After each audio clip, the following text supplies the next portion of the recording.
chua tràn đình in ca nol khâu in lâu đi ngờ sinh lung đum lê ra lầy lắm lên liao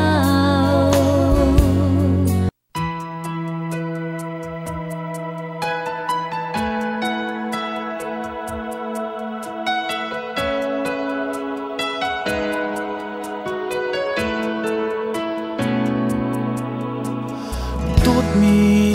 kan ngai e tun lâu cha na sao nang zong cái ma bang in ka lam về ton mo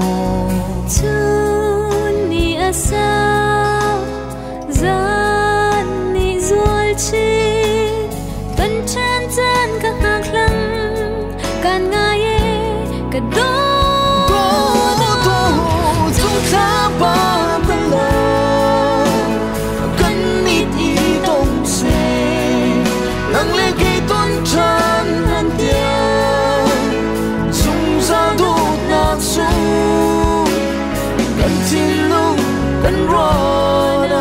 cần dây dô nên trong sông clap xì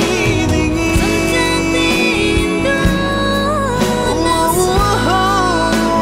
cần ai tốt mi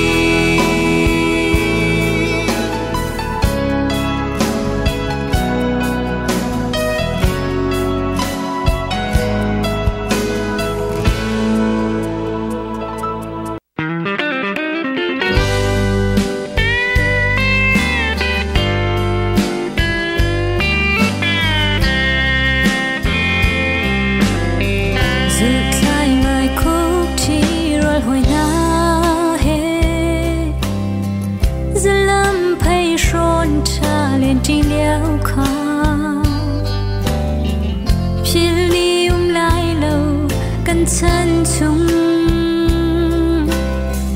mít là mà rung chuang chân tô đê lên chim ri lâu e cần tí khá cần si pha lê cần har lung in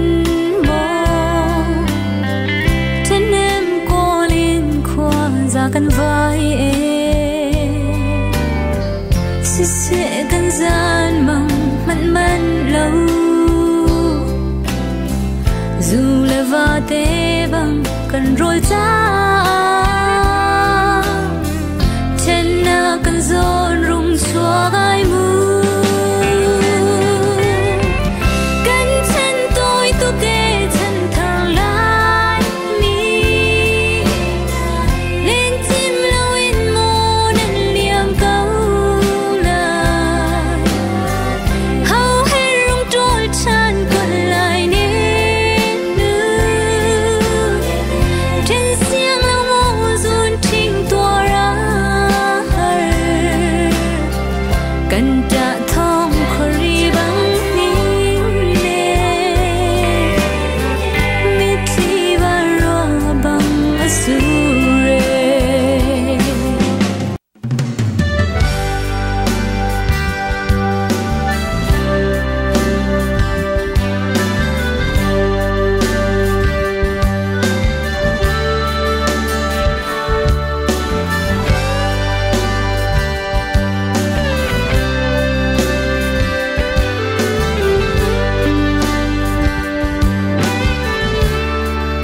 phình lật lang sang chung kịp in bằng par phun kling an par đi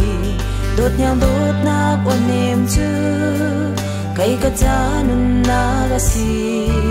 long ka sem trôi chi đình in đốt nhang he kan rap hai to